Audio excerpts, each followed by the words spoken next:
The King's Wisdom, a story about a king who uses his wisdom to solve a complex problem.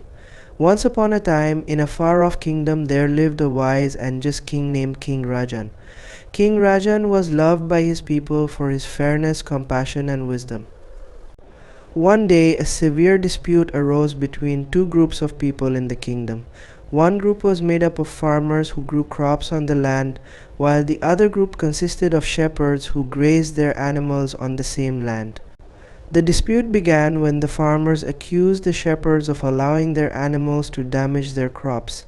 The shepherds, on the other hand, claimed that the farmers were not allowing them to graze their animals on the land as they had done for years. The dispute escalated, and soon the two groups were at loggerheads. The king's advisor suggested that he make a decision in favor of one group or the other.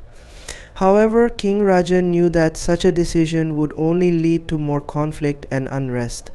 Instead, the king decided to use his wisdom to find a solution that would satisfy both groups. He called upon the leaders of both groups and asked them to explain their positions. After listening carefully to both sides, King Rajan proposed a solution. He suggested that the farmers and shepherds work together to create a system of crop rotation and grazing that would benefit both groups.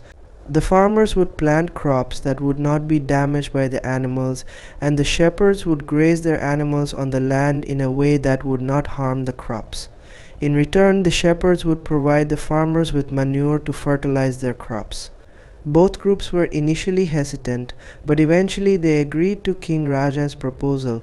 The system worked beautifully, and soon the kingdom was flourishing.